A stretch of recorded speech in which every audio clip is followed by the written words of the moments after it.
Lola Luisito? Gumagana bang ginawa mong panggagamot sa aking mister? Nagagawa kong tanggalin ang insektong libakang sa loob ng katawan ng mister mo. Subalit, tingnan mo ang loob ng kanyang balat. Kapag tinuklap ko ang balat na nakatabing sa kanyang mga sugat. Ano yan, Lola Luisito? Bakit parang bahay ng bubuyog ang loob ng kanyang balat? Maraming mga itlog ang nakasiksik sa mga butas. Mga itlog ng insekto na nakuha ko sa kanyang sugat. Baliwala ang ginagawa kong panggagamot dahil nagawa na nilang mag-iwan ng kanilang itlog sa loob. Sakaling pumutok ang mga itlog ng libakang, ay magiging hudyat na yon ang kamatayan ni Nato. Mari, tulong! Maawa ka! Tulungan mo ko! Ano nangyayari sa iyo, Nato? Bakit walang tigil ang kamot mo sa iyong balat? Nagkakasugat ka na dahil sa walang humpay mong pagkamot. Nanunod sa kaloob-looban ng katawan ko ang kati na nararamdaman ko. Nararamdaman ko, Marina, parang mababaliw na ako sa magkahalong kirot at kati. Halika, Nato. Tutulungan kita makatayo. Dadalhin kita sa ospital ngayon din. Oo, Mari, isugod mo na ako sa ospital. Nararamdaman ko na parang malapit na akong mamatay. Taon 1998, San Rafael, Iloilo. Nakahain na ang almusal mo, Eunice. Kaya wala ka ng dahilan para hindi kumain. Aalis na ako ng maaga para maabutan ko ang aking mag-asawang amo. Ikaw na rin ang nagsabi na ngayon ang huling araw na ibinigay sa inyong palugit para sa bayaran. Kahapon pa nga po sana, Nay. Humingi lamang ako ng karagdagang palugit. Ihahatid ko na rin sana kahapon kaso nakalimutan ni Sir Nato na ibigay dahil nagmamadali siyang umalis. Sumaglit ka na lang sa tanghalian para maibigay ko na sa iyo, anak, ha? Opo, pupuntahan ko na lang po kayo mamaya. Sige, mag-iingat ka. Aalis na ako, anak. Kayo rin po, Nay. Mag-iingat po kayo sa paglalakad ninyo. Anak ni Aida si Eunice sa pagkadalaga. Wala na siyang nakagisnang ama dahil ayon sa kanyang ina, mayroong pamilya ang nakabuntis sa kanya. Itinakwil na silang mag-ina matapos malaman ng kanyang ama na nagdadalang tao si Aida. Sa madaling salita, kabit ang kanyang ina. Nilalakad ni Aling Aida ang halos 5 kilometrong kalsada papunta sa bahay ng mag-asawa na kanyang pinagsisilbihan. Walang anak ang mag-asawang yun, kaya hindi ganoon kabigat ang kanyang trabaho. Kalimitan pa, wala ang mag-asawa sa bahay dahil pareho itong empleyado. Sa munisipyo nagtatrabaho ang kanyang lalaking amo at ang babae naman ay isang manager sa bangko. Tinitiis ni Aida ang mahabang lakaran sa umaga at hapon para may ipandagdag sa baon ng kanyang anak. Mababawasan pa ang kanyang sahod kapag pinili niyang sumakay papunta sa bahay ng kanyang amo. Mayroong sariling susi si Aida sa bahay ng mag-asawa para hindi na maabala ang tulog ng dalawa. Magandang umaga, Ma'am Marie. Ang aga mo naman yata, Manang Aida. Sigurado ako na may kailangan ka. Tama ba po? Meron nga po, Ma'am. Nakapagsabi na ako kay Sir Nato kahapon, kaso nagmamadali siyang umalis kaya hindi ko na naipaalala pa. Ay nako, Manang Aida, sa susunod dumiretso ka na sa akin. Alam mo naman si Nato, palagi na lang sabong ang inaatupag niyan. May paniniwala kasi ang mga sugarol na hindi maglalabas ng pera kapag may sabong. Magiging maasim umano ang pasok ng swerte. Pero ako hindi ako naniniwala sa ganon. Ay, ganun pala yon, Ma'am. Paumanhin kong baka minala si Sir Nato dahil sa ginawa ko. Hayaan mo naman ang Aida. Hindi naman ako nagpapapaniwala sa mga ganon eh. Magkano bang kailangan mo? 200 sana, Ma'am. Pambayad sa graduation ng anak ko. Ah, talaga, Manang? Magtatapos na si Eunice sa high school? Mabuti naman kung ganon. Opo, Ma'am Marie. At alam niyo ba, isa si Eunice sa makakatanggap ng parangal sa darating na graduation nila. Napabilang ang anak ko sa hanay ng nangunguna sa klase. Isang ulirang mag-aaral ang anak mo, Manang Aida, at higit sa lahat, bilang anak, nagkaroon ng katuturan ng paghihirap mo na maigapang ang kanyang pag-aaral. Oo nga po, ma'am. Hindi na baling mahirapan ako basta nakikita kong nagsisikap ang aking anak. Masaya na ako. Yun lang ang tanging bagay na maiiwan ko sa kanya. Sige, Manang, aakyat na ako sa taas. Ipaghain mo na lang ako ng makakain. Maliligo lang ako't gagayak dahil kailangan ko na rin makapasok na maaga ngayon sa trabaho. Iabot ko na lang mamaya ang halaga na kailangan mo. Si Sir Nato po, hindi po ba siya sasabay sa inyo mag-almusal? Mamaya pa siguro papasok yun sa trabaho kaya ako na lang munang ipaghain mo. Pagkalipas ng isang oras, narinig ni Aida ang takong ng sapatos na suot ni Marie na pababa sa hagdan. Agad siyang sumalin ng mainit na tubig sa tasa para ipagtimpla ang among babae ng kape. Manang Aida, sabayan mo na akong kumain. Kumain na po ako, ma'am, bago ko umalis sa bahay. Madaling araw pa lamang ay gising na ako para magkape. Sa bagay, nakasanayan ng katawan mo na magising na madaling araw kaya ganon. Pagkatapos ng trabaho mo, Manang Aida, pwede kang umidlip. Pakibigay mo na lang mamaya kay Eunice ang 500. Dinagdagan ko na yan. Sabihin mo dahil ginalingan niya sa pag-aaral. Maraming salamat, Ma'am Marie. Sigurado na magiging masaya si Eunice dahil mayroon pa siyang ekstrang pera. Sabihin mo sa kanya, huwag siyang titigil sa pag-aaral kahit mahirap. Walang imposible sa taong may pangarap. Makakarating ang sinabi mong yan, Ma'am. Marami pong salamat ulit. O siya, ikaw nang bahala dito, Manang Aida, ha? Kailangan ko nang umalis. Mabilis na humakbang si Manang Aida palabas ng bahay para ipagbukas ng gate ang kanyang among babae. May kanya-kanyang sasakyan ang mag-asawa na kanilang gamit tuwing sila ay umaalis. Perpekto ang buhay ng dalawa dahil pareho silang pinagpala sa panlabas na itsura at pati na rin sa karera.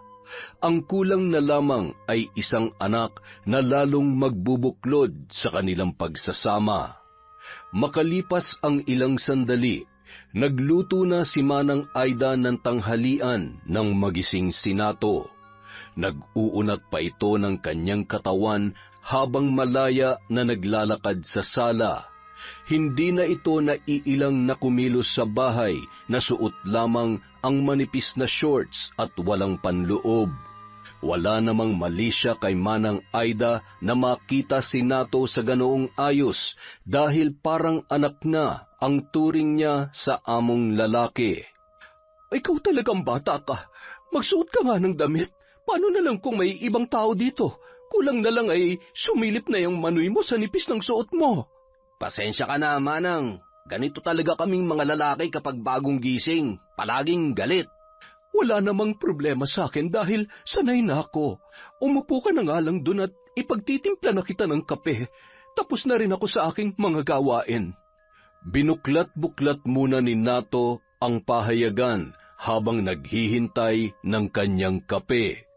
Ganoon palagi ang kanyang ginagawa sa tuwing siya ay magigising. Meron ka bang pupuntahan ngayon? Oo, Manang. Sasaglit ako sa ospital dahil may kailangan akong pirmahan. Nakapili ka na ba ng damit na susuotin mo? Opo naman. Nandun na. Nakahanda na. Kakain ka na ba? Ipaghahain kita bago ko umakyat sa taas para plantsahin ang damit na susuotin mo. Sige, Manang. Basta magkakape na lang muna ako bago ako maligo. Hindi halata sa itsura ni Nato ang kanyang edad. Mukha lang siyang magte-30 dahil maalaga siya sa katawan. Walang bisyo at maselan sa kanyang pagkain. Mahilig din siyang magbabad sa gym kaya napapanatili ang matikas na pangangatawan. Napatigil si Nato sa pagbabasa ng dyaryo dahil sa katok na kanyang narinig sa pinto. Nagkataon na naroon si Manang Aida sa itaas, kaya napilitan siyang tumayo para usisain kung sino ang dumating. Napatakip si Eunice ng kanyang mga mata nang bumungad sa kanya ang halos hubad na katawan ni Nato na amo ng kanyang ina.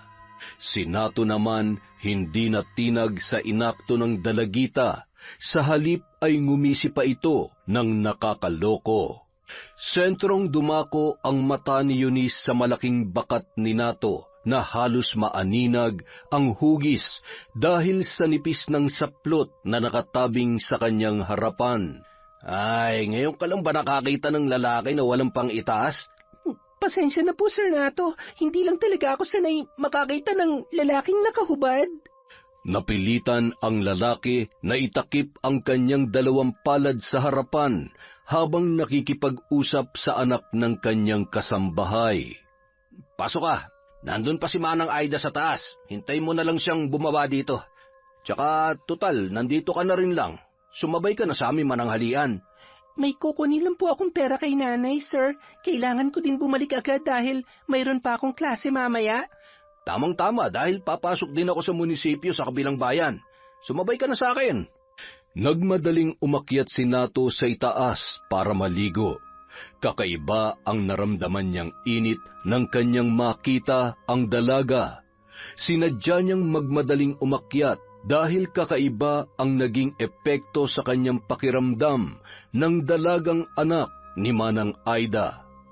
Si Eunice ang naging laman ng pantasya ni Nato habang nagpaparaos ng kanyang init sa katawan. Palaging pagod si Marie sa tuwing umuuwi kaya halos 1 buwan na siyang hindi pinagbibigyan ng kanyang asawa. Pagkatapos maligo ay nagmadali ng gumayak si Nato. Sinadya niyang damihan ang gamit na pabango para lalong makuha ang atensyon ng dalagang anak ng kanilang kasambahay. Pagkababa ni Nato ay nakahain na ang pagkain.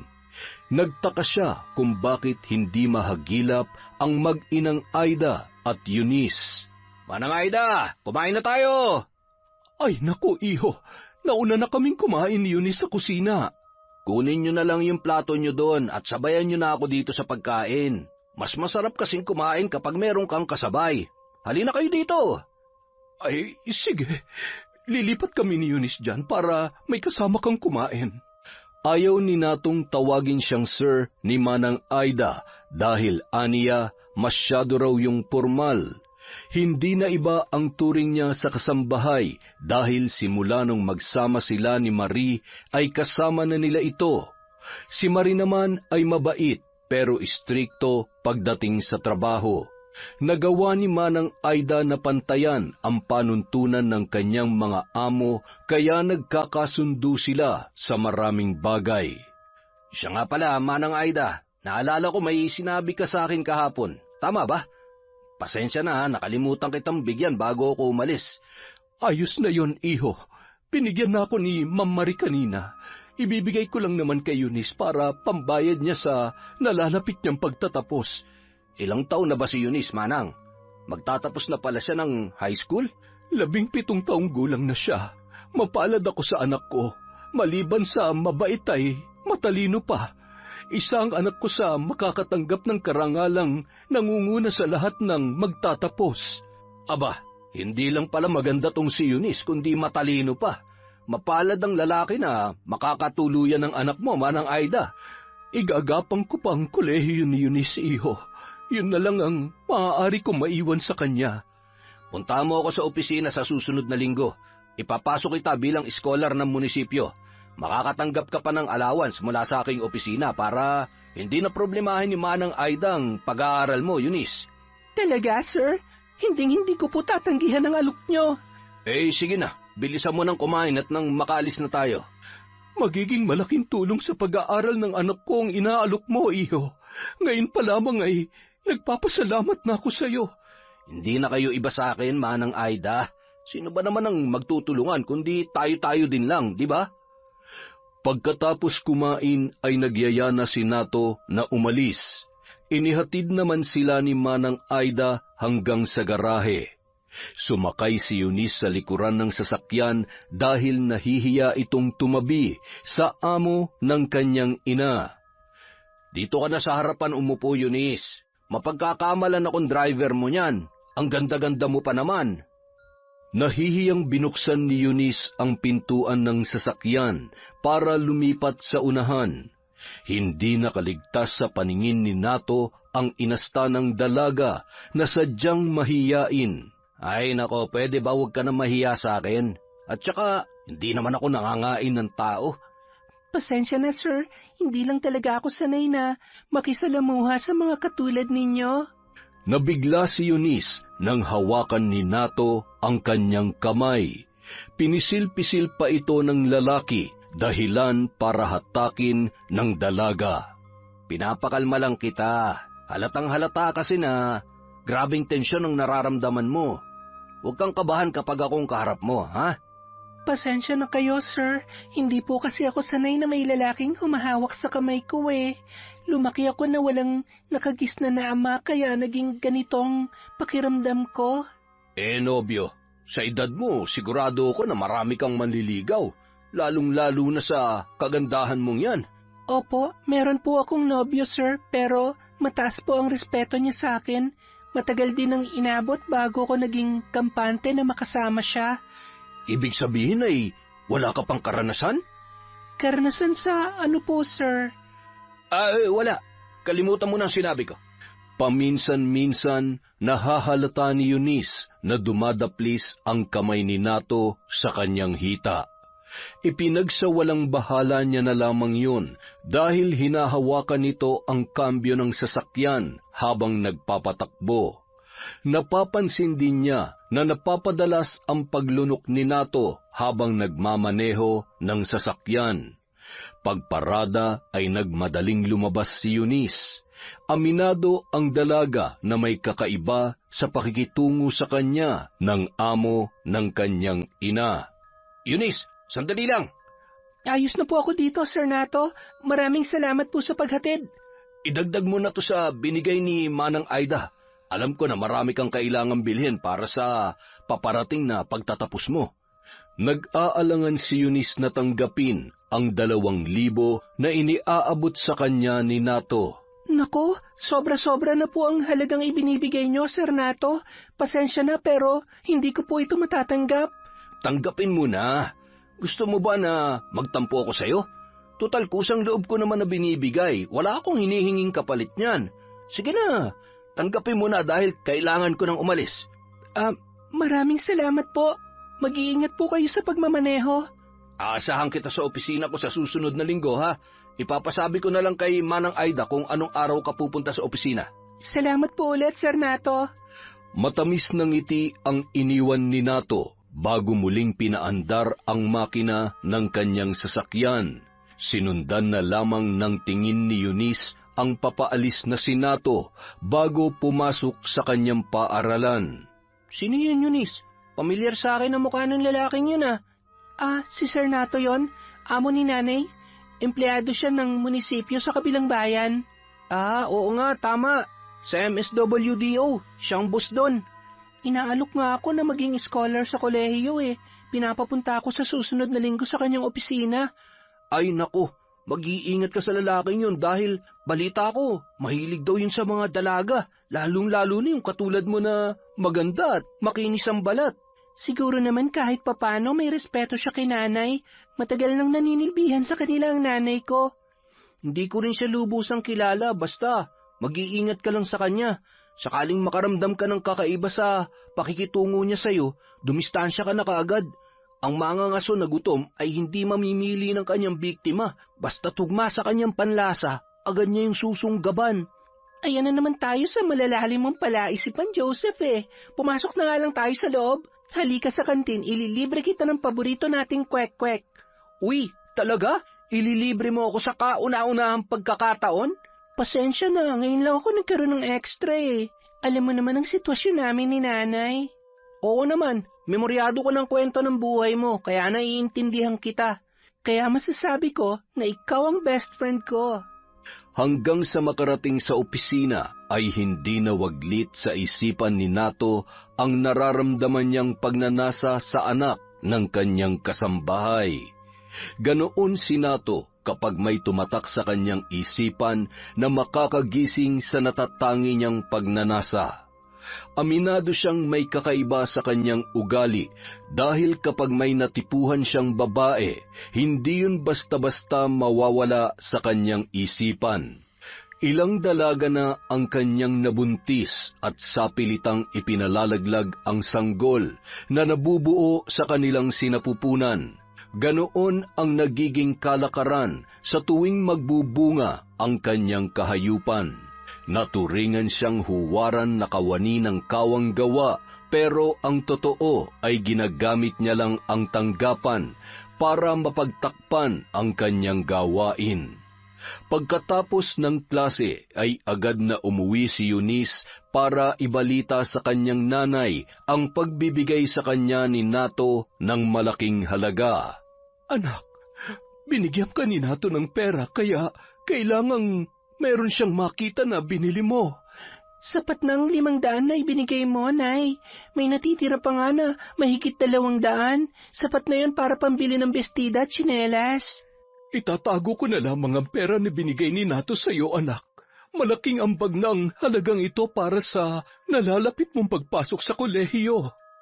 Samantala, pagod nang nakauwi si Marie kaya hindi niya napansin ang mister na mayat-maya'y bumabangon sa kanilang higaan. Sa buong magdamag ay gising si Nato. Paulit-ulit lang siyang umiinom ng tubig dahil sa init na kanyang nararamdaman. Init ng pagnanasa para sa dalagitang anak ng kanilang kasambahay. Paulit-ulit na bumabalik sa kanyang isipan ang inosente at maamong muka ni Eunice. Napilitan si Nato na bumaba para libangin ang kanyang sarili.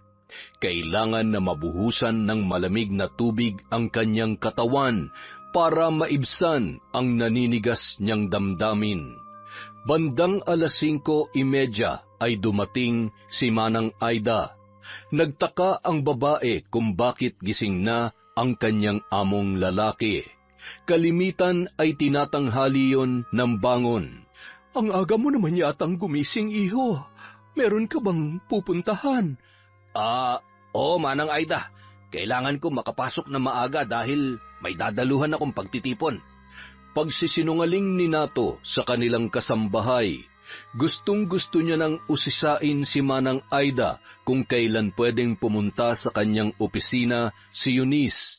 Pinipigilan niya lamang ang kanyang sarili dahil umiiwas siyang magduda si Manang Aida na mayroon siyang interes sa anak nito. Salamat nga pala, iho, sa ibinigay mong regalo kay Eunice, ha? Sinabi niya sa akin na binigyan mo siya ng malaking halaga. Iyon ba, Manang? Galing yun sa opisina. May ibinibigay kaming gantimpala para sa mga karapat-dapat na mga estudyante. Ibinigay ko lang naman ng mas maagang para kay Eunice. Huwag mo na lang banggitin kay Marian tungkol sa bagay na ito, ha? Makakaasa ka, iho. Nagtatanong nga si Eunice kung kailan siya pupunta sa opisina mo. Sabik na talagang batang yun na pumasok sa kolehiyo. Mabuti naman, Manang Aida, at nabanggit mo. Bukas sabi mo sa kanya, pwede na. Mga bandang 4:00 ng hapon para maisabay ko na lang siya pauwi. Ay, sige, iho. Asahan mo na pupunta si Eunice sa opisina mo bukas. Sigurado na matutuwa ang batang yon kapag ipinaalam ko sa kanya. Sige, Manang Aida. Akyat na ako sa taas at baka magising si Marie. Hahanapin ako nun kapag wala ako sa tabi niya. Pakidamay mo na nga rin pala ako sa agahan at sa pagtitimpla mo ng kape, ha?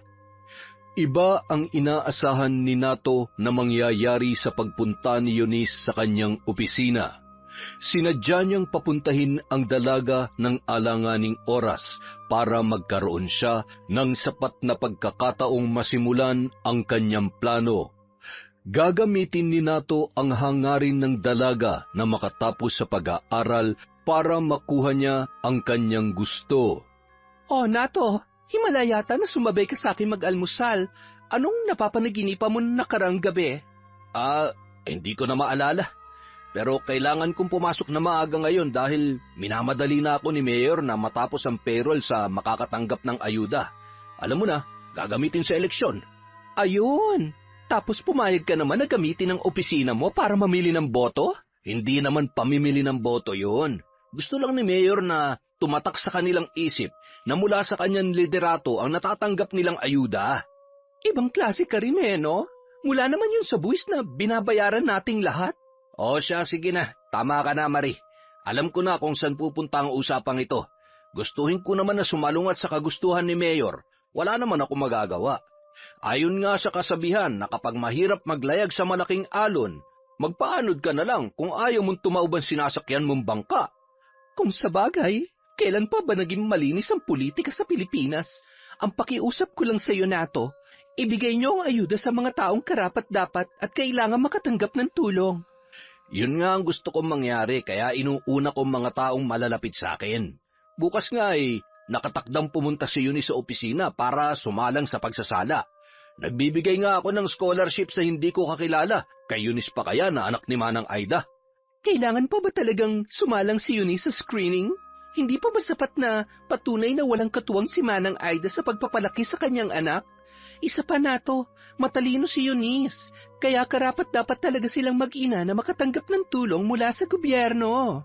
Bahagi lang naman ang prosesong pagdadaanan ni Eunice. Mahirap na baka sabihin ng mga empleyado sa departamento ko na mayroon akong kinikilingan. Baka gayahin pa nilang ganong sistema. Sa bagay, may punto ka naman doon. Pagkatapos mag-almusal ay naghiwalay na ang mag-asawa para pumasok sa kani-kanilang trabaho.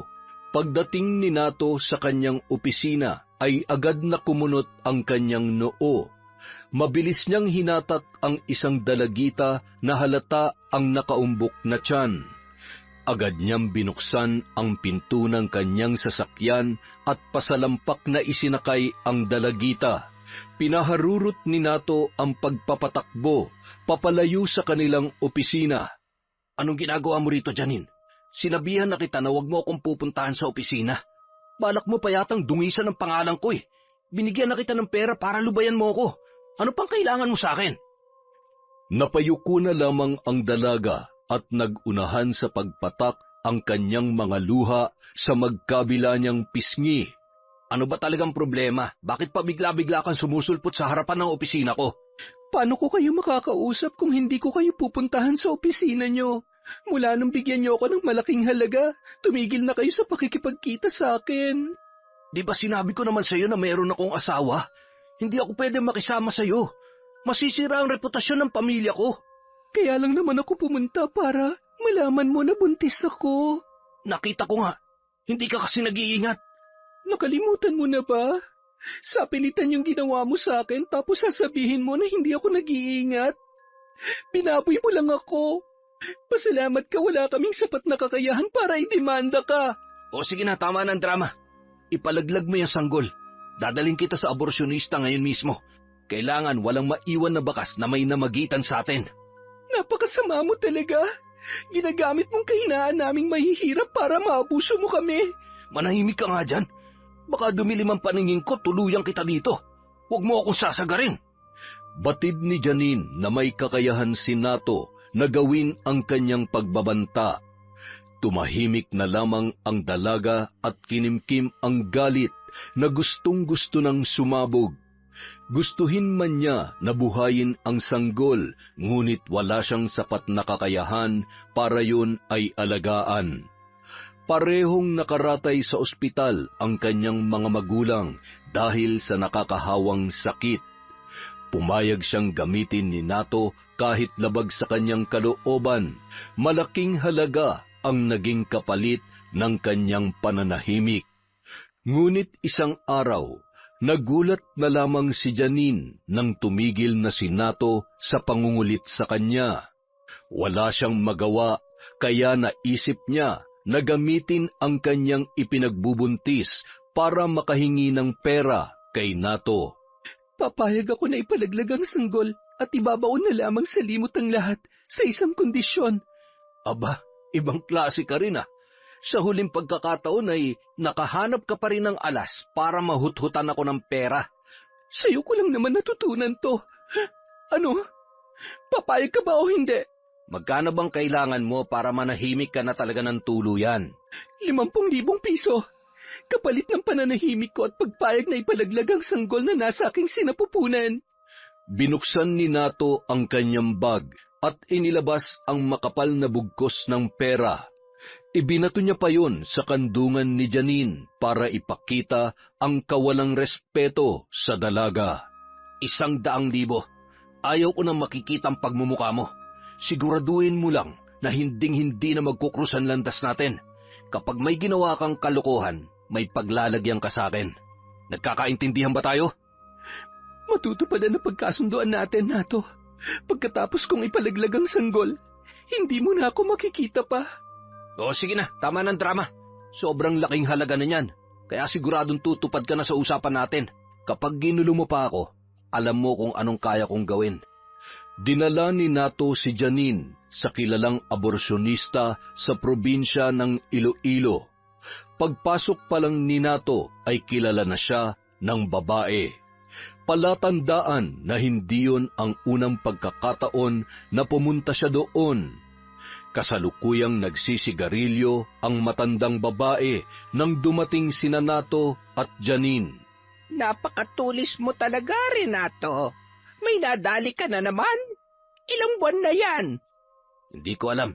Siguraduhin mo lang na maliligpit na maayos at hindi sisingawan tungkol dito, ha? Areglado. Ang bayad. Iniabot ni Nato ang pera sa matandang aborsyonista at agad na pinapasok si Janine sa isang kwarto na nagsisilbi niyang klinika. Kumpleto sa gamit ang naturang lugar na ayon sa matanda ay pag-aari ng isang politikong doktor sa Iloilo. Iginapos ang kamay at paa ni Janine para masiguro ni Nato na hindi makakatakas ang dalaga.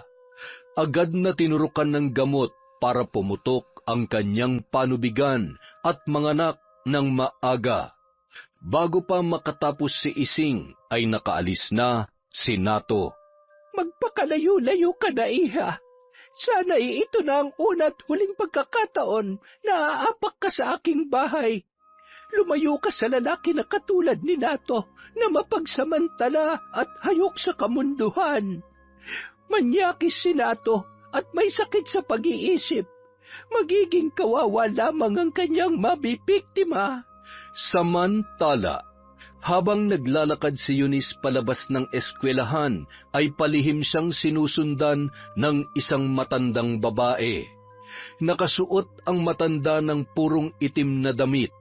Umaabot sa lupa ang laylayan ng kanyang kasuotan. Malayo-layo na ang distansya ni Eunice mula sa kanyang paaralan nang kanyang mapansin ang presensya ng matandang babae na sumusunod sa kanya. Mangilan-ngilan na lang ang nakikita niyang kapwa estudyante na napapagawi doon. Kinutuban si Eunice ng masama sa maaaring gawin ng matanda kapag wala na talagang dumadaan na tao. Nagdesisyon ang dalaga na punahin ang ginagawa ng matanda na pagsunod sa kanya. May kailangan ka ba, Lola? Bakit sunod kayo ng sunod sa akin? Kanina pa kita napapansin na kung saan ako liliko ay doon ka rin dumadaan. Ano bang pakay mo sa pagsunod sa akin? Ako si Luz Biminda, ang nagluwal sa iyong ama. Katulad mo, Apo, inabando na rin ako ng walang hiya mong ama. Wala siyang utang na loob pagkatapos kong ibigay ang lahat sa kanya. Hindi man lamang siya nakaalala na bisitahin ako. Ayaw ko na matulad sa nanay mo ang iyong kapalaran, kaya bago ko mawala, ay gusto kong iwanan sa iyo ang natatangi kong pamana. Natatanging pamana, Lola? Ano po yun? Tanggapin mo ang itim na kahong ito, Apo. Buksan mo lang ang kahon na iyan kapag dumating ang araw na nakaranas ka ng pang-aabuso. May sapat na kakayahan ang kahon para ikaw ay may pagtanggol. May nakalakip na liham sa kahon na yan na maaari mo lamang mabasa kapag dumating na ang pagkakataong yun. Pwede kang sumama sa amin, Lola ni Nanay. Kami na mag-aalaga sa inyo. Magiging sagabal lamang ako sa buhay ninyo mag-ina. Gusto ko lang maibigay sa iyo ang pamana ko habang may sapat pa akong lakas. Sigurado na ito na ang huling pagkakataon na tayo ay magkikita. Mag-iingat ka, Apo. Malupit ang mundo, kaya sana'y magpakatatag ka. Magsasalita pa sana si Eunice, ngunit nang iangat niya ang kanyang muka ay wala na ang matandang babae sa kanyang harapan. Mabilis na isinilid ng dalaga sa dala niyang bag ang kahon na kulay itim, at dumiretso na siyang naglakad pauwi sa kanilang bahay. Alam niya na naroroon na ang kanyang ina. Malayo pa lamang si Eunice ay agad na nahagip ng kanyang paningin ang isang pamilyar na muka. Matyaga itong nakaupo sa harap ng kanilang bahay. May hawak itong palakol at pawis na pawis. Napalitan ng kasiyahan ang pagod na muka ng binata nang siya ay makita nito. Hindi mo na kailangan gawin yan, Mike. Marami pa naman kaming panggatong sa loob. Ikaw din na nagsibak ng mga yon na nakaraang linggo. Ayos lang, Eunice. Maigi ng ganito kaysa magsayang ako ng oras sa kabubuhat para makapag-ehersisyo. Sa ganitong paraan ay nagkaroon pa ng silbi ang pagpapapawis ko. Huwag ka mag-alala. Sisiw sa akin ng ganitong gawain. Ano na lang ang sasabihin ng nanay mo? Hindi ka nga daw nag-iigib ng tubig dahil ayaw niyang magkaroon ng kalyo yung kamay mo eh. Naniwala ka naman kay nanay. Kagaya ko lang yun na puro kalokohan ang lumalabas sa bibig. Kasintahan ni Eunice si Mike. Ang kanilang relasyon ay halos 2 taon na. Magalang at mabait na bata si Mike, kaya napamahal na ito kay Manang Aida. Simula nang maging nobyo ni Eunice si Mike ay ito na ang gumagawa ng mabibigat na gawain sa kanilang bahay. Halos araw-araw itong pumupunta sa kanila pagkatapos ng kanyang klase. Halika, Mike. Anak, magmerienda muna kayo. Ay nako, nag-abala pa po kayo, Nanay Aida. Busog po ako. Kumain ako pagkadating ko sa bahay. Kumain ka na, Mike, dahil sigurado na magtatampo na naman si nanay kapag tinanggihan mong kanyang inihahain. Halika na, sabayan mo na ako magmerienda. Sige na nga, baka pagalitan pa ako ni Nanay Aida. Madalas doon nagpapalipas ng gabi si Mike, pero buo ang tiwala ni Manang Aida na parehong responsable ang 2 bata at hindi gagawa ng bagay na ikagagalit niya. Lalong-lalo na si Mike na responsable kung mag-isip at maganda ang pananaw sa buhay. Kinabukasan, maagang umalis si Manang Aida para pumasok sa trabaho. Inihatid pa siya ni Mike hanggang sa kabilang barangay kung saan ito nakatira. May pasok ka ba ngayon, anak? Opo, Nay, pero hindi po muna ako papasok. May trabaho si Nanay kaya kailangan kong lumiban sa klase para asikasuhin yung pagpapatanim ng palay sa sakahan. Ang swerte talaga ng anak ko sa iyo, Mike. Sana nga lang ay ikaw na talaga ang makatuluyan ng anak ko. Aba, parang meron pa pong ibang pwedeng maging nobyo si Eunice. Hindi natin hawak ang ating kapalaran. Marami pa na pagbabago ang mangyayari sa inyong dalawa ni Eunice. Walang may kontrol sa pagsubok at problema na maaring darating. Subalit kung ako lang talaga ang masusunod, ay gustong-gusto ko na ikaw na ang kanyang mapangasawa. Hindi ko susukuan si Eunice, Nay. Handa akong suungin ang anumang pagsubok na darating sa aming relasyon. Positibo ko na makakaya naming malampasan ang anumang problema. Naniniwala ako na may sapat kang kakayahan na malampasan ang anumang unos sa inyong buhay. Mapalad ang anak ko dahil napunta siya sa lalaking kagaya mo. Sige po, Nay. Mag-iingat po kayo. Mamaya na lang po tayo mag-usap ulit. Plano ni Eunice na pumunta sa opisina ni Nato nung araw na yun. Balak niyang magpaalam sa kanyang guro na maagang uuwi dahil kailangan niyang puntahan sa opisina si Nato para sa kanyang scholarship sa kolehiyo. Hindi naman nag-atubili ang kanyang guro na payagan siyang makauwi ng maaga. Sa kabilang bayan pa ang opisina ni Nato, kaya kailangan pa niyang sumakay ng 2 beses sa jeep.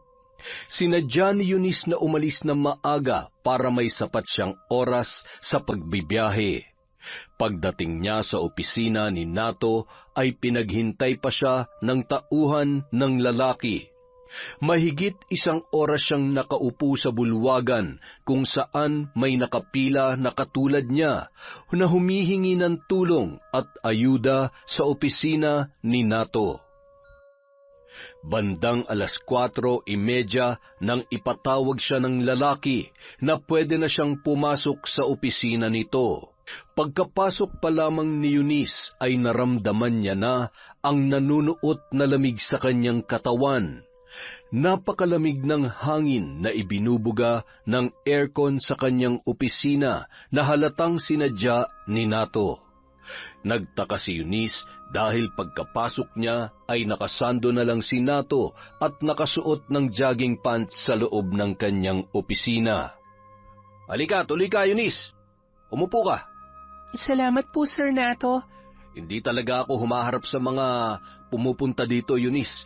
Ngayon lang ako nagpapasok ng hindi empleyado sa opisina ko. Espesyal ka, kaya pinadiretso na kita dito sa loob ng opisina. Salamat naman po kung ganon, Sir Nato. Ano po ang kailangan para makakuha ng scholarship? Sa totoo lang, para lang naman sa formalidad, kaya pinapunta kita dito sa opisina. Nag-imprenta si Nato ng pormas para punan ni Eunice ng kanyang personal na mga detalye. Iniabot niya sa dalaga ang napakaraming papel na halatang sinadyang damihan para siya ay magtagal. Ganito po ba talaga kadami ang kailangan kong sagutan, Sir Nato? Bakit? May problema ba, Eunice? Wala po, sir. Nabigla lamang po ako na ganito pala kadami ang kailangan kong sulatan. May exam sa pinakahuling bahagi. Kailangan galingan mong pagsagot para hindi ako mapahiya sa pagpasok ko sa iyo bilang scholar dito. Makakaasa po kayo, sir. Iniwanang mag-isa ni Nato si Eunice sa kanyang opisina. Kakaiba ang ngiting sumisilay sa kanyang muka bago lumabas. O, paano, Eunice? Maiwan muna kita dito sa loob ng opisina ko, ha? Babalikan na lang kita mamaya kapag tapos mo ng sagutan lahat yan. Sige po, Sir Nato. Salamat po ulit. Ang totoo, gusto lamang ni Natong masiguro na walang taong matitira sa loob bago simulan ang kanyang balak kay Eunice. Nang makalabas ang huling empleyado sa kanyang opisina, ay agad siyang bumalik sa kanyang silid. O ano, Eunice? Nahihirapan ka bang sumagot sa exam? Hindi naman po, sir. Sa katunayan, patapos na po ako. Sinadya ni Natong idikit ang kanyang malapad na dibdib sa batok ng dalaga. Naaamoy niya na ang gamit na pabango ng dalagita na lalong nagpadagdag sa init na kanyang nararamdaman. Bahagyang napadistansya si Eunice nang maramdaman niya ang pagdikit ng katawan ni Nato sa kanyang batok. Nanindig ang kanyang mga balahibo nang maramdaman ang init na nagmumula sa hininga ng lalaki. Sir Nato, may problema po ba? May takot na saad ng dalaga. Mukhang naiilang ka yata sa akin, Eunice. Hindi naman po sa ganon, sir. Hindi lang talaga ako sanay na may dumidikit na ibang katawan sa aking balat. Napakaswerte naman ng nobyo mo, Eunice. Huwag naman po kayong ganyan, Sir Nato. Kinakabahan po ako sa inyo eh. Bakit ka naman kakabahan? Mabait naman akong tao, lalo na kapag magandang kaharap ko. Sir Nato, pwede bang ilayo niyo yung katawan niyo sa akin? Kinakabahan po ako. Baka po hindi ko matapos tong exam na binigay niyo sa akin. Nanginginig si Eunice sa takot nang maramdaman niya ang nakabukol sa harapan ni Nato na bumubunggo sa kanyang tagiliran. Nasa 8 gulang na ang dalaga para maunawaan ang ginagawa ng lalaki. Nakayakap na si Nato sa kanyang balikat at naririnig niya ang mabilis na paglunok nito ng kanyang laway. Huwag naman po sana kayong ganyan, Sir Nato. Maawa po kayo sa akin. Naiiyak na saad ni Eunice, dala ng matinding takot nang biglang pumasok ang matandang empleyado sa opisinang yun. Mabilis na lumayo si Nato sa tabi ng dalaga at umakto na walang nangyayari. Akala ko ba, Manong, ay nakauwi ka na? Ano pang ginagawa mo dito? Pauwi naman na talaga ako. Kaso narinig ko ang paghikbi ng dalagang kasama mo. Anong ginagawa mo sa kanya? Sagutin mo nga ako. Wala akong ginagawa sa kanya, Mang Bartolo. Anak ng kasambahay ko si Eunice. Umiiyak lang siya dahil nagmamakaawa na tulungan ko siyang makapagpatuloy ng kanyang pag-aaral. Huwag mo nga akong pinaglololoko na to. Sabihin mo yan sa taong hindi nakakaalam ng ugali mo. Halika na, Ineng. Tumayo ka na dyan. Wala akong ginagawa masama sa kanya. Tanungin mo pa siya. Magsasayang lamang ako ng oras kapag ipinilit ko pang alamin ang katotohanan. Alam ko naman na hindi ka aamin. Kilalang kilala na kita, Nato. Sinamahan ni Bartolo na makalabas si Eunice at pinasakay ng tricycle para makauwi sa kanilang bahay. Ineng, sabihin mo sa magulang mo ang nangyari. Kailangan na malaman niya ang kahayupang ginagawa ni Nato. Maraming salamat po, Sir Bartolo. Sigurado na may nangyaring masama sa akin kung hindi kayo dumating. Pasensya ka na, Ineng. Isang hamak na driver lamang ako sa munisipyo. Wala akong sapat na otoridad para banggain si Nato. May pamilya din ako na umaasa sa akin. Ito lang ang pinagkukunan namin ng kabuhayan. Pangako, Sir Bartolo, hinding-hindi kayo madadamay. Sa halip ay kailangan ko pang magpasalamat dahil naglakas loob ka na tulungan ako. Nagmadali namang sumakay si Nato sa kanyang kotse at pinaharurot ang takbo noon. Dumiretso siyang umuwi sa kanilang bahay para maabutan si Manang Aida. Nakahinga ng maluwag si Nato nang makita niya sa loob ng kanyang bahay ang matanda na abala sa pagluluto ng hapunan. Ang aga mo yatang nakauwi, iho. Masama ba ang pakiramdam mo? Hindi naman po, Manang Aida. Maaga lang natapos ang trabaho ko kaya naisipan kong umuwi na maaga. Gusto kong magliwaliw saglit dahil halos buong araw akong abala sa dami ng kailangan tapusin sa opisina. Ay, ganun ba? O ano, gusto mo ba ng merienda o mainom? Hindi na, Manang Aida. Gusto kong mamasyal. Ihatid na kita sa inyo para makalanghap ako ng sariwang hangin. Total, mamaya pa naman uuwi si Marie. Sigurado ka ba, iho? Malayo ang aking bahay. Sa kaloob-looban ako ng probinsya nakatira. Yun na nga ang gusto ko, Manang Aida. Ang makalanghap ang baga ko ng sariwang hangin. O ano, tapos ka na ba dyan? Alis na tayo. Huhugasan ko lang ang ginamit ko sa pagluluto at pwede na tayo agad umalis. Nanibago si Manang Aida dahil sa tagal niyang naninilbihan sa mag-asawa ay yun ang kauna-unahang pagkakataon na pinaglaanan siya ni Nato ng oras na ihatid pauwi sa kanyang bahay. Hindi naman nagduda si Manang Aida sa lalaki dahil buo ang tiwala niya doon. Eunice, hindi ako papayag na sirain mong pangalan ko na matagal kong inalagaan. Hindi ako magdadalawang isip na patayin kayo mag-ina sakaling magkamali ka magsumbong sa nanay mo. Saad ni Nato sa kanyang sarili habang inihahanda sa kanyang bag ang baril na kargado ng bala. Samantala, nananatiling tuliro si Eunice habang lulan ng tricycle papauwi. Nakalimutan niya nang itanong sa kanyang ina ang tungkol kay Luz Viminda na umano'y kanyang lola sa kanyang tatay. Pati ang tungkol sa kahon na kulay itim ay nalimutan niya na ring usisain kung ano ang laman. Itinago niya muna yun sa tukador dahil sa presensya ni Mike nang siya ay dumating. Buo sa loob ni Eunice na ipagtapat sa kanyang ina ang tungkol sa ginawa ni Nato sa kanyang pagpunta sa opisina ng lalaki. Subalit ganun na lang ang kanyang takot nang makita ang nakaparadang sasakyan na pag-aari ni Nato. Pagpasok niya sa loob ay bumungad sa kanyang paningin si Nato na nakaupo sa kanilang sala. Anong ginagawa mo dito? Binibisita ka. Wag ka magkakamaling sabihin sa nanay mo ang tungkol sa nangyari sa opisina. Sinisiguro kong pareho kayong mabubura sa mundo kapag ginawa mo yun. Napatras si Eunice sa kanyang kinatatayuan nang makita ang baril na nakasukbit sa bewang ni Nato. Nilapitan pa siya nito para ibulong sa kanya ang pagbabanta. Uubusin ko ang bala ng baril na to kapag nagkamali ka, Eunice. Walang halaga ang buhay niyo mag-ina kumpara sa pangalan na matagal ko nang inaalagaan. Tandaan mo yan. Inilapat pa ni Nato ang baril sa mukha ni Eunice para lalo itong masindak sa ginagawa niyang pananakot.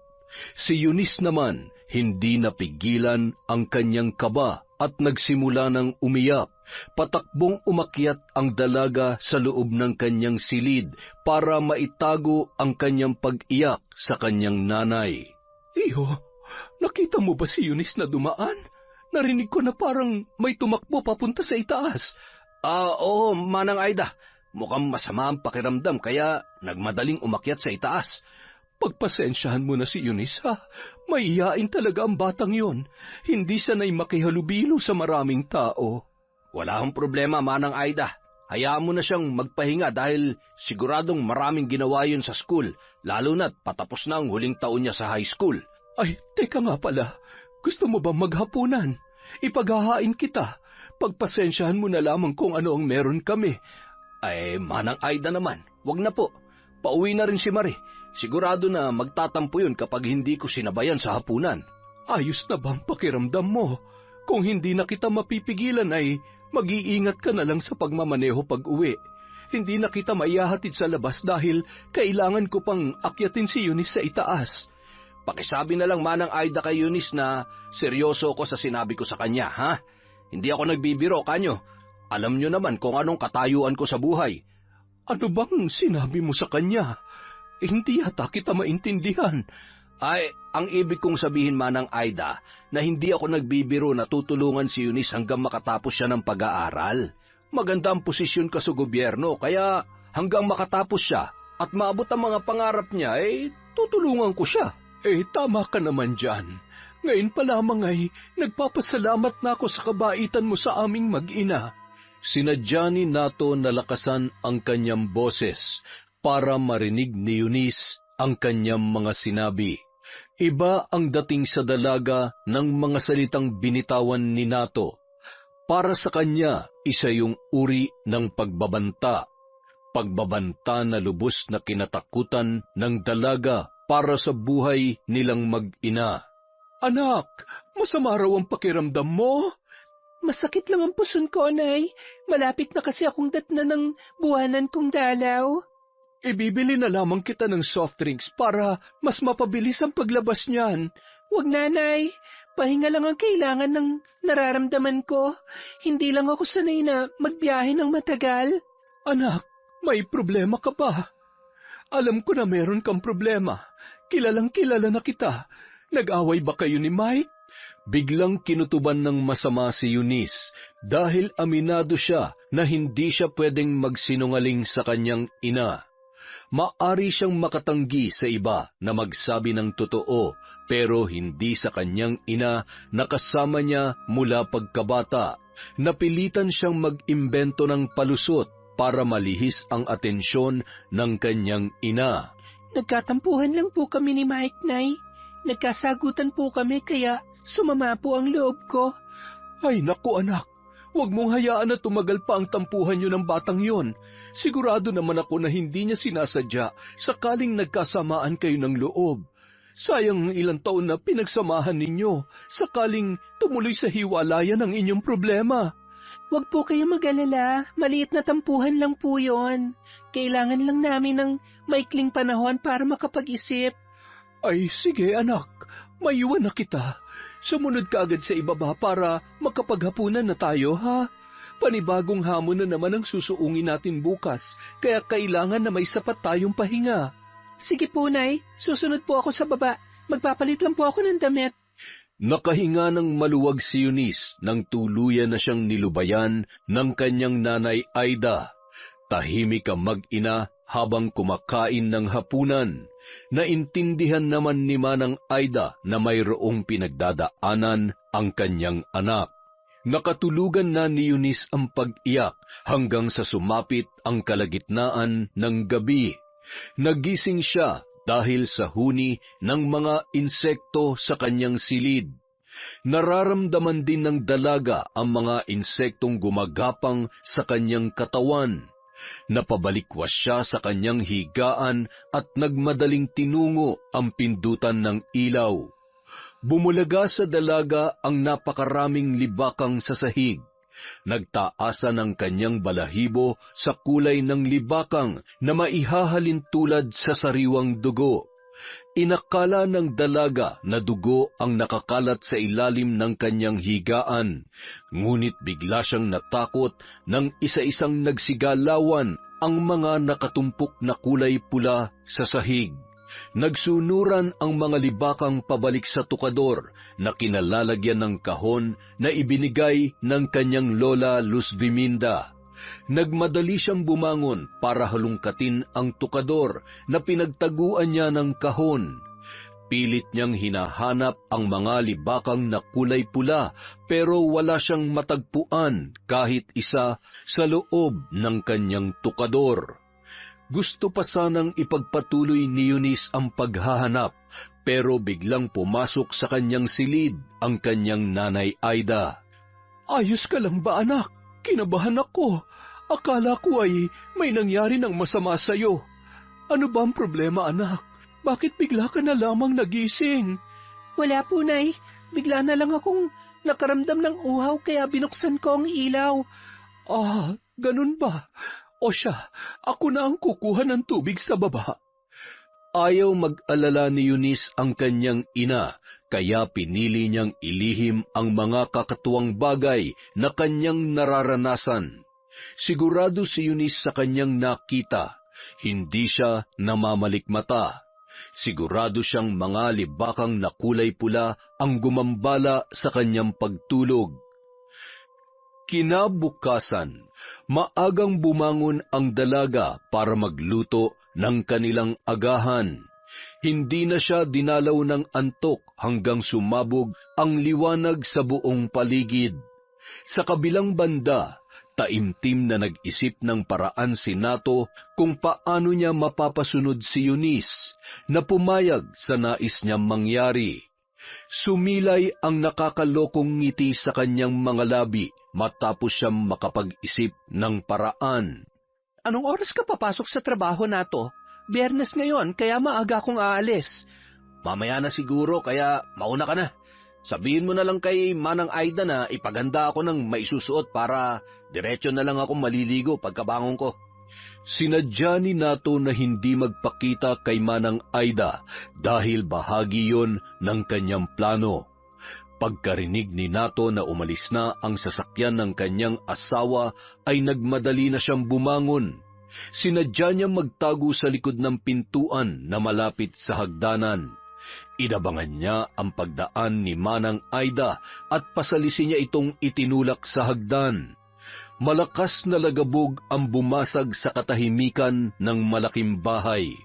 Bumagsak si Manang Aida sa huling baitang ng hagdan na wala ng malay. Agad naman siyang isinugod ni Nato sa ospital para mabigyan ng lunas. Samantala, hindi naman mapakali si Eunice habang nasa eskwelahan. Kinakabahan siya na hindi naman niya alam kung ano ang dahilan. Eunice, huwag kang mabibigla sa ibabalita ko sa'yo. Huwag mo nga akong takutin, Mike. Kanina pa ako kinakabahan eh. Si Nanay Aida. Bakit? Ano nangyari sa nanay ko? Pumunta dito sa school ang amo niyang babae para ipaalam sa'yo na isinugod nila si Nanay Aida sa ospital na aksidente raw. Kanina ka pa nila hinahanap kaso hindi ka nila makita. Nagpasya na lang silang umalis para puntahan si Nanay Aida. Samahan mo ko, Mike. Puntahan natin ang nanay ko. Nagmamadaling umalis sina Eunice at Mike para sundan ang kanyang ina sa ospital. Nadatnan niya ang amo ni Aida na nakaupo sa labas ng silid kung saan kasalukuyang inooperahan ang kanyang ina. Mabuti, Eunice, at nakasunod ka agad. Kailangan ko munang umalis dahil may naiwan pa akong trabaho sa bangko. Babalik na lamang ako mamaya, ha? Si Nato na munang bahala sa inyo. Sige na, Marie. Asikasuhin mo na ang trabaho mo. Pagkalipas ng mahigit 1 oras ay lumabas na ang doktor. Sinabi niya na kailangang isugod agad sa syudad ang kanyang ina dahil wala silang sapat na gamit para isagawa ang operasyon sa kanyang ulo. Mayroong namuong dugo malapit sa kanyang utak na kailangang maalis kaagad. Lalong nakaramdam ng lungkot si Eunice dahil sa sinabing yon ng doktor. Kakailanganin nila ng malaking halaga para maisagawa ang operasyon.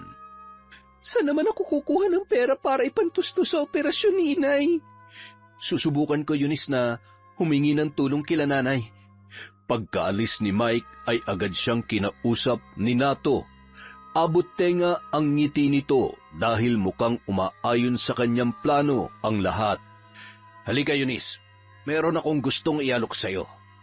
Takot man ay napilitang sumama ang dalaga dahil sa takot niya sa maaaring mangyari sa kanyang ina.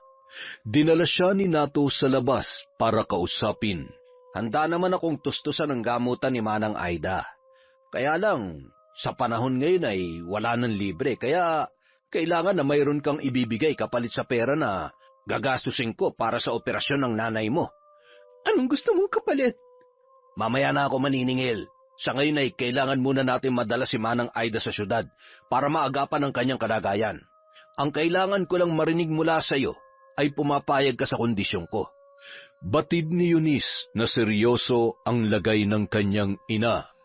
Naghahabol sila ng oras at wala ng panahon para ipagpaliban o maantala ang paglipat nila ng ospital. Pumapayag ako sa kondisyon mo. Wala na akong ibang magagawa pa. Dinala ng ambulansya si Manang Aida sa syudad para agad na maoperahan. Pagkatapos ng operasyon ay agad na ipinasok si Aida sa ICU dahil kasalukuyan pa rin siyang nasa kritikal na kondisyon. Naoperahan na nanay mo, Eunice. Laking gastos nun. Paano ba yan? Ito na ang oras ng paniningil. Handa ka na ba magbayad? Tuliro at wala sa sarili na sumunod na lamang si Eunice sa kagustuhan ng amo ng kanyang ina. Dinala ni Nato ang dalaga sa isang motel at paulit-ulit na ginalaw. Halos magdamag siyang nagpakasasa sa murang katawan ng dalaga. Kinabukasan, inapoy ng lagnat si Eunice dahil sa ginawa sa kanya ni Nato. Pinainom siya ng lalaki ng gamot hanggang sa bumaba ang kanyang lagnat. Basta sumunod ka lang sa gusto kong mangyari kung gusto mo magtuloy-tuloy ang gamutan ng nanay mo. Nandidiri ako sa aking sarili. Kinasusuklaman kita. Lulunukin ko lahat ng kahayupan mo dahil kailangan ko mailigtas si inay. Tumahimik ka nga dyan. Huwag kang gagawa ng bagay na makakasira sa akin. Hindi lang kayo mag-ina makakaya kong burahin sa landas ko kung hindi pati ang bagito mong nobyo. Demonyo ka!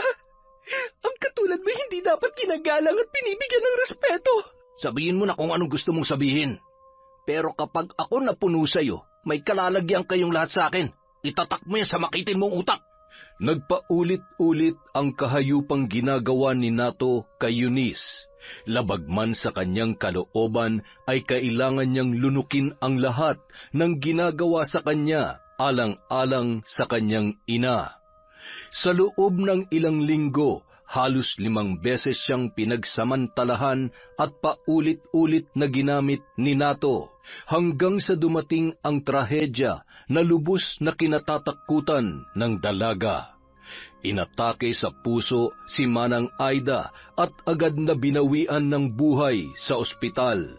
Ngayong wala nang iyong ina, Eunice, ako na magpapaaral sa iyo. Magbibigay ako ng lingguhang allowance para makapagpatuloy ka sa pag-aaral mo. Hindi alam ni Eunice kung matutuwa ba siya o magagalit sa sinabing yun ni Marie. Mister ng babae ang dahilan kung bakit nandidiri siya sa kanyang sarili.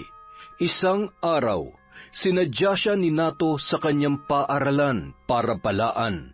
Huwag ka lang magkakamaling magsumbong sa asawa ko kung gusto mo pang makitang buhay ang bagito mo nobyo. Kaya kong idamay pati ang buong pamilya niya. Diyan ka naman magaling eh. Ang abusuhin ng katulad namin na mahihina. Umalis ka na! Pagkalipas ng ilang buwan, nakaramdam ng kakaibang pagbabago si Eunice sa kanyang katawan. 5 buwan na siyang hindi dinadatnan ng buwanang dalaw.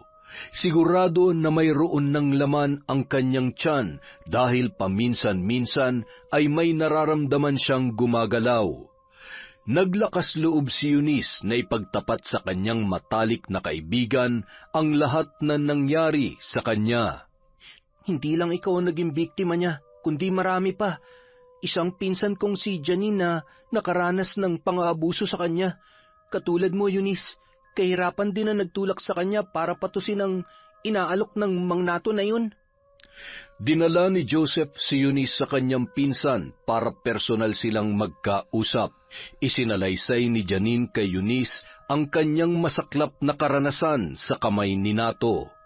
Pagkauwi ay naalala ni Eunice ang sinabi ng kanyang lola Luz Viminda. Nagmadali siyang halungkatin sa tukador ang itim na kahong ibinigay sa kanya ng matanda. Nagulantang si Eunice sa laman ng kahon na yun. Isang garapon na mayroong mga insektong libakang na kulay pula. Isang libreta na mayroong nakalimbag na mga dasal. Mga kwintas na mayroong nakaguhit na mata, isang bugkos ng sinulid na kulay pula at luyang itim. Natatandaan ni Eunice ang sinabi ng kanyang lola na mayroong nakalakip na liham sa kahon na kanyang ibinigay. Nang basahin niya ang sulat ay naging malinaw na ang lahat. Isang batikang mambabarang ang kanyang lola Luz Viminda at ipinapamana sa kanya ang kakayahan noon. Nabanggit ng matanda sa liham na nakasulat sa libreta ang ritual kung paano niya mapapagana ang kanyang kakayahan.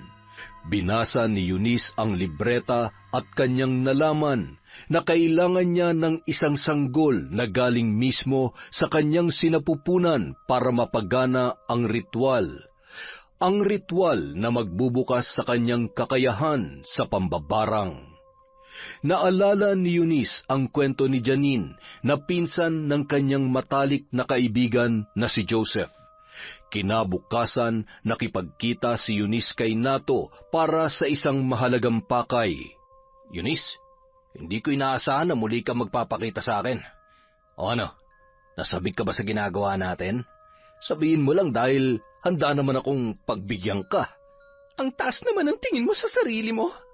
Hinding-hindi ako magkakainteres sa isang demonyong katulad mo. Narito ako para ipaalam sa'yo na nagbungang kahayupang ginawa mo sa akin. Kailangang ikaw ang gumawa ng paraan para mawala ang bakas mo. Aba, palaban ka na ngayon ah. Sino mag-aakala na ang isang mahinhin at mahiyaing babae ay magiging matapang at palaban? Ikaw ang nagturo sa akin, Nato, kung paano maging matatag laban sa katulad mo. Magkano bang kailangan mo para tumahimik ka? Hindi ko na kailangan ng pera mo. Gusto ko lang mawala ang lahat ng bagay na magpapaalala sa akin sa kahayupan mo, lalong-lalo na ang sanggol sa sinapupunan ko na nagmula sa dugot laman mo. Mabuti naman at malinaw sa iyong lahat. Dinala ni Nato si Eunice sa aborsyonista para ipalaglag ang sanggol na nasa kanyang sinapupunan. Umaapak na sa 6 na buwan ang sanggol, kaya buong bata na yun. Agad naman itong kinuha ni Eunice para dalhin pa uwi. Paghihiganti ang nangingibabaw sa puso't isipan ng dalaga, kaya hindi niya naramdaman na mahabag o maawa sa sanggol na kanyang dinadala. Si Mike naman ay walang kaalam-alam sa pinagdadaanan ng kanyang nobya. Naramdaman niya lang ang pagiging malamig ng dalaga sa tuwing sila ay magkakasama. May galit ka ba sa akin, Eunice? Pasensya ka na kung wala akong nagawa nung panahon na kailangan mo ng tulong. Hindi ako galit sa iyo, Mike. Maraming nangyari simula nung namatay si nanay. Wala kang kasalanan kaya huwag mong sisihin ang sarili mo. Hindi ko kasi maintindihan kung bakit biglang nagbago ang pakikitungo mo sa akin. Hindi ka naman ganun dati. Marami nang nangyari sa akin, Mike. Sirang-sira na ako. Hindi na ako nararapat sa isang katulad mo. Teka muna, sandali lang, hindi kita maintindihan. Sabihin mo nga sa akin, Ano ba talaga nangyari sa'yo? Maliban sa pagkamatay ng nanay mo, hindi naman basta-basta ka nalang magbabago ng ganyan. Naging emosyonal ang pag-uusap sa pagitan ng magkasintahan na sina Mike at Eunice. Hayop talagang lalaking yun. Alam mo ba, nito ko lang nalaman na siya palang tatay ko. Katulad mo, biktima rin ng nato na yun ng nanay ko. Batid ko na maaaring kamuhian mo ko dahil dumadaloy sa ugat ko ang dugo ng taong sumira sa buhay mo. Hindi ko maaaring kamuhian ng tao na ang tanging ginawa ay mahalin ako. Ako dapat ang humingi ng kapatawaran dahil pumayag akong madumihan ang aking sarili. Labis ang pagpapahalaga at respeto na ibinigay mo sa akin, Mike. Pero pumayag akong mawala ang lahat ng yon sa isang iglap lang. Ipinangako ko kay Nanay Aida na hinding-hindi kita susukuan. Nangako ako na mamahalin kita, anuman ang mangyari. Walang magbabago sa pagmamahal ko sa iyo. Anuman ang balak mo, Eunice, sasamahan kita. Kakampi mo ako sa lahat ng laban mo. Hinintay ni Eunice ang araw ng Martes na nakasulat sa libreta kung kailan maaaring isagawa ang ritual. Nagsindi ang dalaga ng itim na kandila at binuksan ang garapon na mayroong laman na insektong libakang. Isinambit niya ang dasal na nakasulat sa libreta. Habang inuusal ni Eunice ang orasyon ay itinataas niya ang sanggol na galing mismo sa kanyang sinapupunan. Pagkatapos mabigkas ni Eunice ang dasal ay dinukot niya ang puso ng sanggol na wala ng buhay. Nagsigapangan ang mga insektong libakang sa buong katawan ni Eunice, papunta sa kanyang dalawang kamay na punong-puno ng dugo.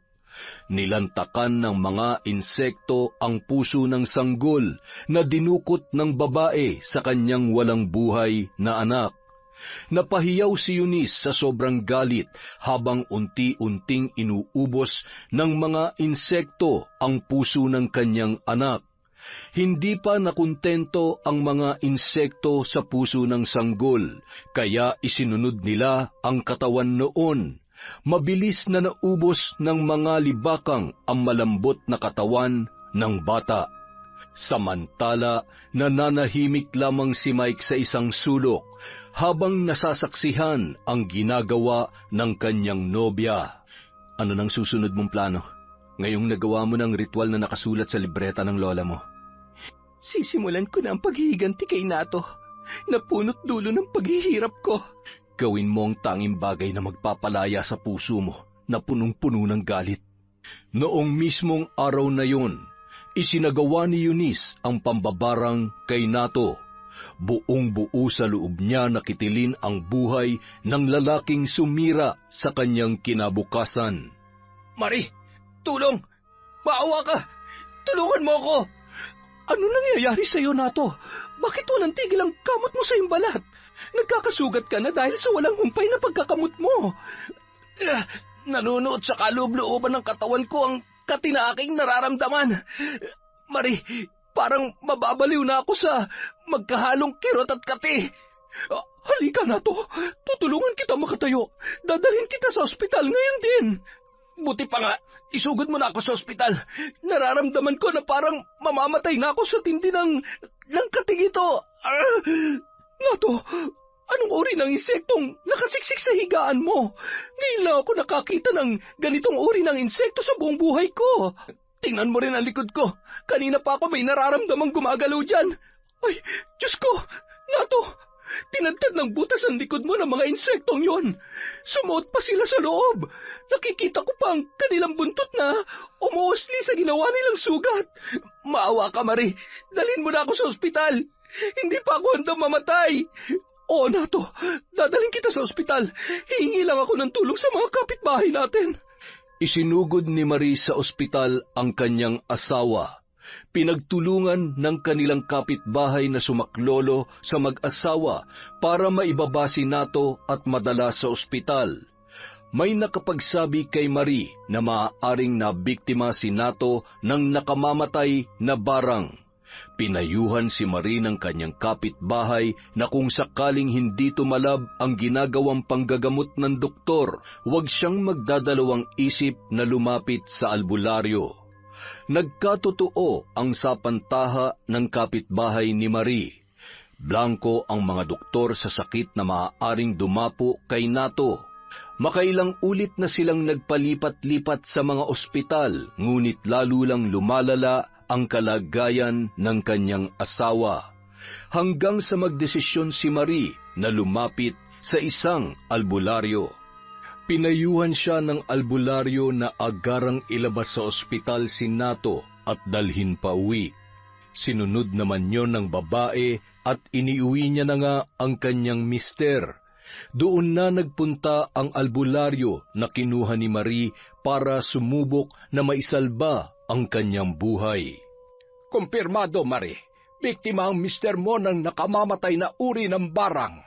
Marami naman akong narinig ng mga taong nakaligtas sa barang, Lolo Luisito. Handa ako magbayad ng kahit magkano, basta iligtas mo lang ang aking mister. Oo, Marie. Marami ang nakakaligtas sa barang. Subalit ibahin mo ang tumama sa mister mo. Ito ang uri ng barang na gumagamit ng insektong pamaham. Ang pamaham ay maaaring gagamba o libakang. Libakang ang insekto na ginamit ng mambabarang. Plano ng mambabarang na tudasin na ang mister mo. Ganoong kalaki ang galit niya sa iyong asawa. Mabait ang mister ko. Sa katunayan ay marami na siyang natulungan, Lolo Luisito. Siya lamang ang tanging nakakaalam. Siguradong mayroon na siyang suspecha kung sino may kagagawan niyan sa kanya. Samantala, patuloy ang ginagawang pagpapakain ni Eunice ng luyang itim sa kanyang alagang libakang. Iyon ang paraan ng mambabarang para mapasunod ang mga insekto sa kanyang mga inuutos. Patuloy lang ang babae sa kanyang pagsasagawa ng ritual para lalong mapatibay ang ginagawa niyang pambabarang kay Nato. Kumuha si Eunice ng isang libakang at kinabitan yon ng tali na kulay pula. Bakit mo kinakabitan ng tali ang insekto, Eunice? Ang tali ang magiging palatandaan kung nagtagumpay akong matuluyan si Nato o nabigo ako. Patuloy naman si Lolo Luisito sa pagsasagawa ng ritual para makontra ang ginagawa ni Eunice kay Nato. Lolo Luisito, gumagana bang ginagawa mong panggagamot sa aking mister?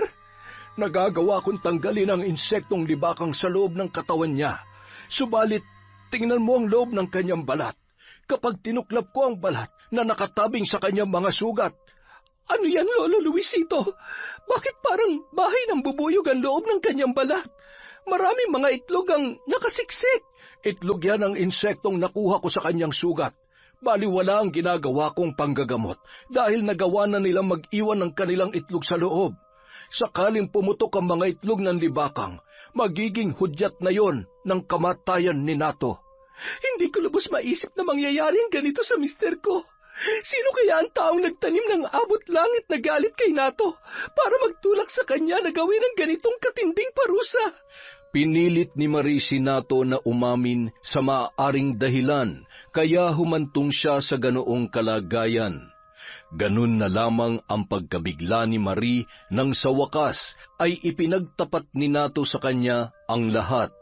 Sinabihan niya si Nato na yon ang tanging paraan para siya ay matulungan.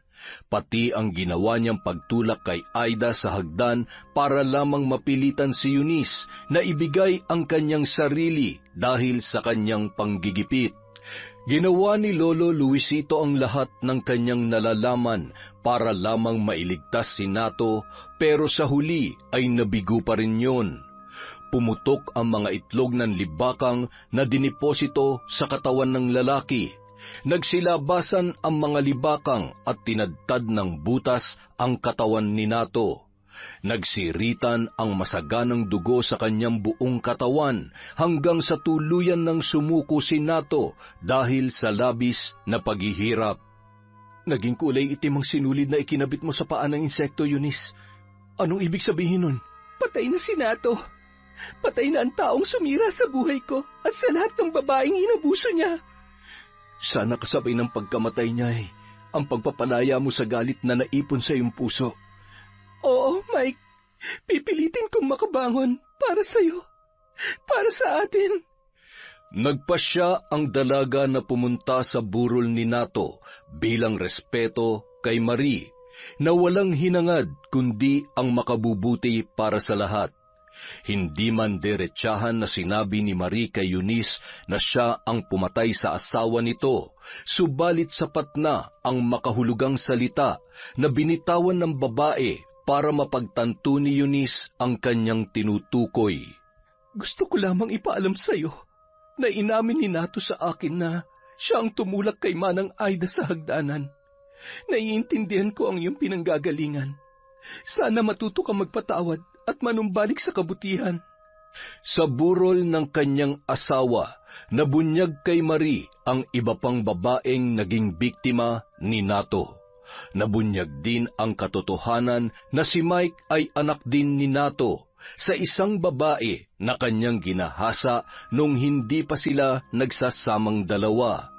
Kinausap ni Marie si Mike at sinabi sa binata na ibibigay sa kanya ang kalahati ng ari-arian na naiwan ni Nato.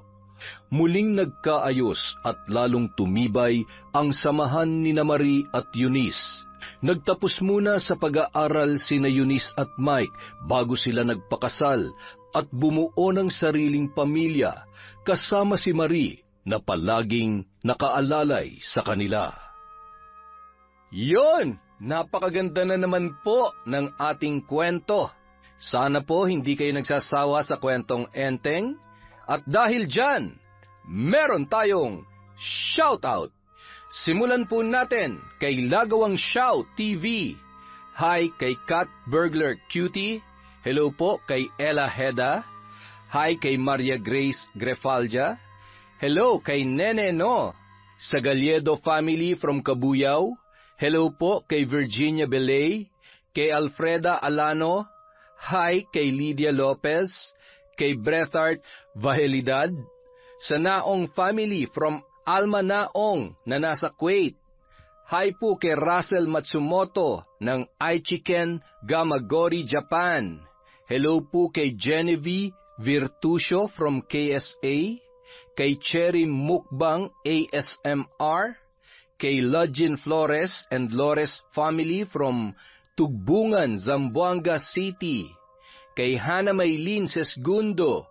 Hello po kay Kurt Mina, kay Rachel Ignacio, kay Yachin Tamashiro, Pangit mo Pakialamera from UAE, Rayoso Puhawan Valdez Cacalda family from Corazon Cacalda of San Mateo, Rizal, JC Bella Prudenciado na nasa Italy, at sa asawa niyang si Bella Ampatuan Suner na nasa Qatar.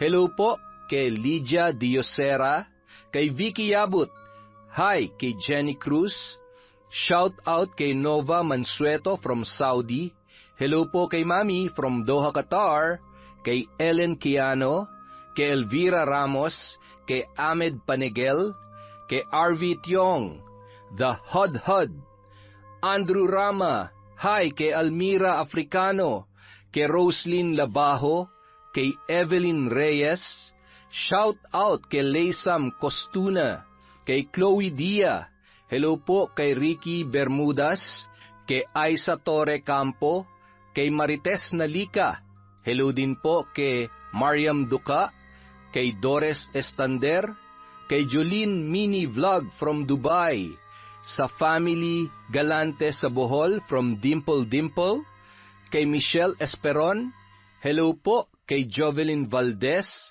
kay Virgie Cancino, kay Jenny Ann Elisterio, hi kay Glenda Gilyado, Seth Ryan from Montreal, Canada, Don James Patrick Escobar, kay Richard Cayon from Binangonan, Rizal, at kay Rosalina Bogayong.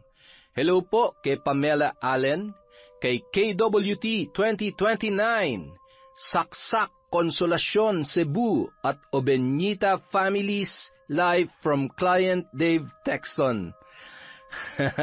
Hi kay Heart Jacqueline TV from Dubai. Hello kay Miss Maura, kay Willie Galvez, kay Lent TV2.